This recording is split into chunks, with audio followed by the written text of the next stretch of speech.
Hi students, ഇന്ന് നമ്മൾ discuss ചെയ്യാൻ പോകുന്നത് EPSനെ കുറിച്ചിട്ടാണ്. എന്താണ് EPS എന്ന് നമുക്ക് എല്ലാവർക്കും അറിയാം. ഞാൻ അന്ന് റേഷ്യോൻ്റെ ചാപ്റ്റർ എടുക്കുന്ന സമയത്തൊക്കെ പറഞ്ഞു തന്നിട്ടുണ്ടായിരുന്നു. നമ്മൾ EPS കണ്ടുപിടിച്ചിട്ടുണ്ടായിരുന്നു. അപ്പോൾ അറിയാം, എന്നാലും ഒന്ന് ഓർമ്മപ്പെടുത്തുകയെന്ന് മാത്രമേ ഉള്ളൂ. EPS എന്ന് പറഞ്ഞു കഴിഞ്ഞാൽ ഏർണിംഗ് പെർ ഷെയർ, അതായത് ഒരു ഷെയറിൻ്റെ മേലെ എത്രമാത്രം പ്രോഫിറ്റബിലിറ്റി ഉണ്ടെന്ന് അറിയാൻ വേണ്ടിയിട്ടാണ് EPS കാൽക്കുലേറ്റ് ചെയ്യുന്നത്. ഒരു ഷെയർ എത്രമാത്രം ഏർണിങ്സ് പ്രൊവൈഡ് ചെയ്യുന്നു എന്നറിയാനാണ് EPS കാൽക്കുലേറ്റ് ചെയ്യുന്നത്. EPS is one of the most widely used indicators of profitability of A business enterprise from share holders perspective. ഇൻഡ് AS 33 പ്രകാരം എല്ലാ എൻ്റർപ്രൈസും all enterprise required to present both basic and diluted earnings as per share on the face of the statement of P&L account. Ind AS പ്രകാരം 33 പ്രകാരം എല്ലാ എൻ്റർപ്രൈസും basic ആയിട്ടുള്ള EPSും diluted EPSും prepare ചെയ്തിട്ട് P&L അക്കൗണ്ടിൽ കാണിക്കണം എന്നുള്ള ഒരു നിർദ്ദേശമുണ്ട്. അത് പ്രകാരമുള്ള ബേസിക് EPS എന്ന് വെച്ച് കഴിഞ്ഞാൽ എന്താണെന്ന് ഞാൻ പറഞ്ഞുതരാം. Basic EPS is calculated by dividing the profits attributable to ordinary equity share holders by the number of equity shares outstanding. നമ്മൾ സാധാരണ EPS കണക്കാക്കുക എങ്ങനെയാണ്? Profit divided by number of share അല്ലേ? അതുപോലെ ഇവിടെ EPS കാൽക്കുലേറ്റ് ചെയ്യുന്നത് dividing the profit attributable to ordinary equity share holders and the number of equity shares outstanding. എത്ര shares outstanding ഉണ്ട് അതുകൊണ്ട് ഡിവൈഡ് ചെയ്യുക. ഓക്കെ, പ്രോഫിറ്റിനെ ഷെയർ ഹോൾഡേഴ്സിൻ്റെ ടോട്ടൽ പ്രോഫിറ്റിനെ ഔട്ട്സ്റ്റാൻഡിങ് ഇക്വിറ്റി ഷെയർസിൻ്റെ നമ്പർ കൊണ്ട് ഡിവൈഡ് ചെയ്യുക. അപ്പോൾ നമുക്ക് ബേസിക് EPS കിട്ടും. ഷെയർ ഹോൾഡേഴ്സിൻ്റെ ടോട്ടൽ പ്രോഫിറ്റിനെ ഔട്ട്സ്റ്റാൻഡിങ് ഇക്വിറ്റി ഷെയർസിൻ്റെ നമ്പർ കൊണ്ട് ഡിവൈഡ് ചെയ്യുക. അപ്പോഴാണ് നമുക്ക് ബേസിക് EPS കിട്ടുക. ഇനി ബേസിക് EPS കണ്ടെത്താനുള്ളൊരു ഇക്വേഷൻ ഉണ്ട്, അതൊന്ന് നോട്ട് ചെയ്തോളൂ. ഞാനിതിൽ കൊടുത്തിട്ടില്ല, ഒന്ന് നോട്ട് ചെയ്തോളൂ. Profit or loss for the period attributable to equity share holders divided by weighted average number of equity shares outstanding during the period. ഇതാണ് ബേസിക് EPS കണ്ടെത്താനുള്ള ഇക്വേഷൻ. ഇനി അടുത്തതാണ് ഡയലൂട്ടഡ് EPS. അതായത് ചില സിറ്റുവേഷൻസിൽ എൻ്റർപ്രൈസിന് ഇഷ്യൂ ചെയ്തിട്ടുള്ള ഫിനാൻഷ്യൽ ഇൻസ്ട്രുമെൻറ്റ്സ് ഇക്വിറ്റി ഷെയർ ആയിട്ട് convert ചെയ്യേണ്ടി വരും. ചില സിറ്റുവേഷൻസിൽ എൻ്റർപ്രൈസ് ഇഷ്യൂ ചെയ്തിട്ടുള്ള ഫിനാൻഷ്യൽ ഇൻസ്ട്രുമെൻറ്റ്സ് ഇക്വിറ്റി ഷെയർ ആയിട്ട് കൺവേർട്ട് ചെയ്യേണ്ടി വരും. നമ്മൾ പഠിച്ചിട്ടില്ലേ? കൺവേർഷ്യബിൾ പ്രിഫറൻസ് ഷെയർസ്, കൺവേർഷ്യബിൾ ഡിബഞ്ചേഴ്സ്, അങ്ങനെയൊക്കെ പഠിച്ചിട്ടില്ലേ? അതാണ് ഇവിടെ ഉദ്ദേശിക്കുന്നത്. ഇത്തരത്തിലുള്ള ഫിനാൻഷ്യൽ ഇൻസ്ട്രുമെൻറ്റ്സ് ഇക്വിറ്റി ഷെയർ ആയിട്ട് കൺവേർട്ട് ചെയ്യേണ്ടി വരും ചില സിറ്റുവേഷൻസിൽ. ഈ സിറ്റുവേഷനിലാണ് ഡയലൂട്ടഡ് EPS കാൽക്കുലേറ്റ് ചെയ്യേണ്ടി വരിക.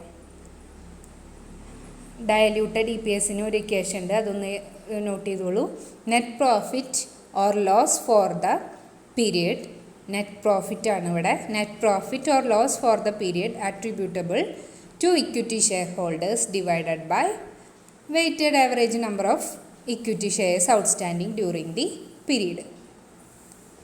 അതാണ് ഡയലൂട്ടഡ് EPS കാണാനുള്ള ഇക്വേഷൻ. ഇപ്പോൾ ഇത്രയും മനസ്സിലാക്കി വെച്ചാൽ മതി. ഇനി പ്രോബ്ലംസൊക്കെ നമുക്ക് പിന്നീട് നോക്കാം.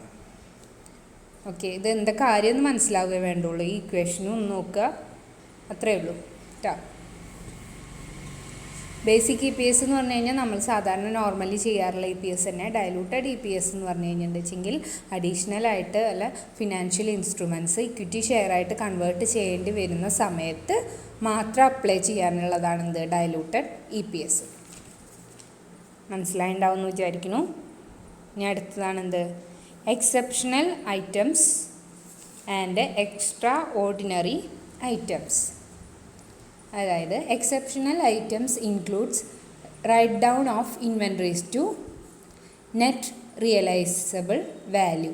Example of items of fixed asset അല്ലെങ്കിൽ disposal of long term investment, ഇതൊക്കെയാണ് എക്സെപ്ഷണൽ ഐറ്റംസിൽ വരുന്നത്. Disposal of items of fixed അസറ്റിൻ്റെ ഡിസ്പോസൽ, അതല്ലെങ്കിൽ ലോങ് ടേം ഇൻവെസ്റ്റ്മെൻറ്റിൻ്റെ ഡിസ്പോസിബിൾ, ഇതൊക്കെയാണ് റൈറ്റ് ഡൗൺ ചെയ്യാണ്. നമ്മൾ റൈറ്റ് ഡൗൺ ചെയ്യുന്ന ഈ ഐറ്റംസൊക്കെയാണ് എക്സെപ്ഷണൽ ഐറ്റംസ് ആയിട്ട് വരും.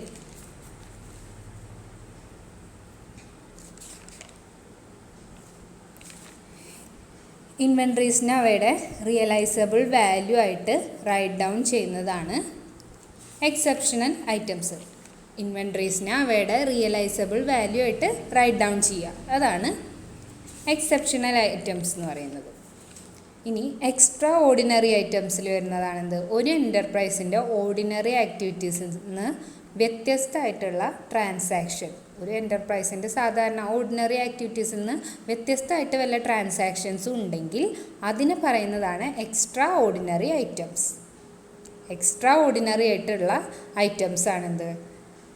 Extra ordinary items.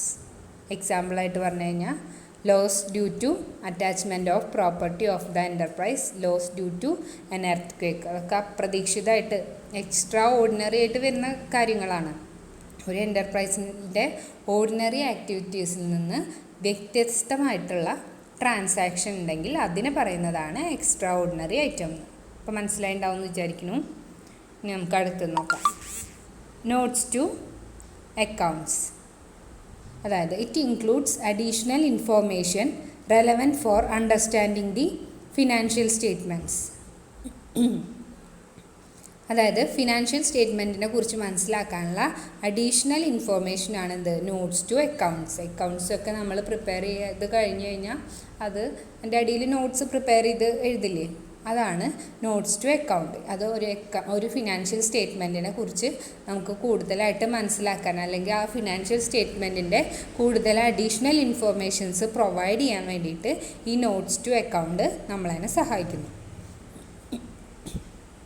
ഇനി അടുത്തതാണ് ട്രീറ്റ്മെൻറ്റ്സ് ഓഫ് ഡിപ്രീസിയേഷൻ. അതായത് ഡിവിഡൻ്റൊക്കെ ഡിക്ലെയർ ചെയ്യുന്നത് ഡിപ്രീസിയേഷനെ കുറിച്ചിട്ടുള്ള എമൗണ്ടിൻ്റെ മേലെയാണ് അല്ലേ? ഡിവിഡൻ്റൊക്കെ ഡിക്ലെയർ ചെയ്യുക ഡിപ്രീസിയേഷനൊക്കെ കുറച്ചിട്ടുള്ള എമൗണ്ടിൻ്റെ മേലെയാണ്. ഡിപ്രീസിയേഷൻ എന്ന് പറഞ്ഞു കഴിഞ്ഞാൽ എന്താണ്? Diminishing value of an asset. ഇതൊക്കെ പുതിയ കാര്യങ്ങളല്ല, നമുക്ക് ഓൾറെഡി അറിയാവുന്നത് തന്നെയാണ്. ഡിപ്രീസിയേഷൻ്റെ ട്രീറ്റ്മെൻറ്റ് എങ്ങനെയായിരുന്നു? നമ്മൾ സാധാരണ ബാലൻസ് ഷീറ്റിലും P&L അക്കൗണ്ടിലും നമ്മൾ ഡിപ്രീസിയേഷനെ കാണിച്ചിരുന്നു ഇല്ലേ? അതുപോലെ തന്നെയാണ് ഇവിടെയും ഈ സ്റ്റേറ്റ്മെൻറ്റിലും നമ്മൾ ഡിപ്രീസിയേഷനെ കാണിക്കുക. ഈ IFRS പ്രകാരം ഡിപ്രീസിയേഷൻ്റെ ജേണൽ എൻട്രി ഞാൻ പറഞ്ഞുതരാം, നോട്ട് ചെയ്തോളൂ.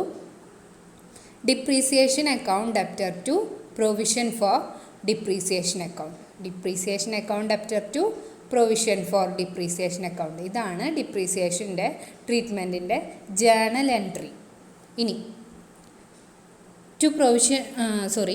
ഡിപ്രീസിയേഷൻ അക്കൗണ്ട് നമ്മളെങ്ങനെയാണ് അത് P&L അക്കൗണ്ടിൽ പോസ്റ്റ് ചെയ്യുക? പ്രൊവിഷൻ ഫോർ ഡിപ്രീസിയേഷൻ അക്കൗണ്ടാണ് ബാലൻസ് ഷീറ്റിലെ ഫിക്സഡ് അസറ്റിൻ്റെ ഒറിജിനൽ കോസ്റ്റിൽ നിന്ന് ഡിഡക്റ്റ് ചെയ്ത് കാണിക്കും. നമ്മൾ സാധാരണ എന്താ ചെയ്യുക? ഇപ്പോൾ ഒരു എക്സാമ്പിൾ പറയുകയാണെങ്കിൽ മെഷീനറിയുടെ ഡിപ്രീസിയേഷൻ നമ്മൾ ബാലൻസ് ഷീറ്റിൽ എങ്ങനെ കാണിക്കുക?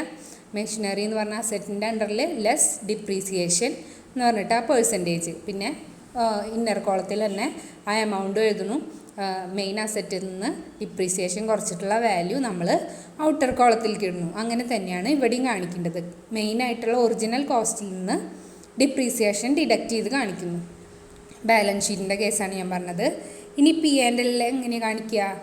നമ്മൾ P&L ഡെബിറ്റ് സൈഡിൽ ഡിപ്രീസിയേഷൻ ഓൺ അസറ്റ് അല്ലെങ്കിൽ മെഷീനറിയോ ഫർണിച്ചറോ എന്താണെന്ന് വെച്ച് കഴിഞ്ഞാൽ ഡിപ്രീസിയേഷൻ ഓൺ മെഷീനറി എന്നാണ് അങ്ങനെയൊക്കെ പറഞ്ഞിട്ട് നമ്മൾ ആ വാല്യൂ ഡിപ്രീസിയേഷൻ്റെ എമൗണ്ടാണ് നമ്മളവിടെ കാണിക്കുക. അതല്ലേ നമ്മളെ എക്സ്പെൻസ്, അതാണ് അവിടെ കാണിക്കുക. അതുപോലെ തന്നെയാണ് പ്രോഫിറ്റ് ആൻഡ് ലോസ് സ്റ്റേറ്റ്മെൻറ്റിലും നമ്മൾ കാണിക്കേണ്ടത്. പക്ഷേ അതിൻ്റെ ഹെഡ് എന്ന് പറഞ്ഞു കഴിഞ്ഞാൽ depreciation and other amortisation expense എന്ന് പറഞ്ഞ ഹെഡിലാണ് കാണിക്കേണ്ടത്. ഡിപ്രീസിയേഷൻ ആൻഡ് അമോർട്ടൈസേഷൻ എക്സ്പെൻസ് എന്ന് പറഞ്ഞ ഹെഡിലാണ് നമ്മൾ പി ആൻഡ് എല്ലിൻ്റെ സ്റ്റേറ്റ്മെൻറ്റിൽ ഡിപ്രീസിയേഷൻ കാണിക്കേണ്ടത്. ബാലൻസ് ഷീറ്റിൽ നോൺ കറണ്ട് അസറ്റ് എന്ന ഹെഡിലാണ് അസറ്റിൻ്റെ വാല്യൂവിൽ നിന്ന് ഡിപ്രീസിയേഷൻ്റെ വാല്യൂ ഡിഡക്റ്റ് ചെയ്തിട്ട് കാണിക്കുക. ഇതാണ് ട്രീറ്റ്മെൻറ്റ് ഓഫ് ഡിപ്രീസിയേഷൻ. സെയിം നമ്മൾ ബാലൻസ് ഷീറ്റിലും പി ആൻഡ് എൽ അക്കൗണ്ടിലും ഒക്കെ പഠിച്ച ആ ഒരു സെയിം ഫോർമാറ്റ് തന്നെയാണ് ഇത് സ്റ്റേറ്റ്മെൻറ്റിലാക്കുമ്പോഴും വരുന്നത് ഡിപ്രീസിയേഷൻ്റെ കേസിൽ. ഓക്കെ, ഇത്രയും മനസ്സിലായി ഉണ്ടാവും എന്ന് വിചാരിക്കുന്നു. ഇനി ബാക്കി ഭാഗം നെക്സ്റ്റ് ക്ലാസ്.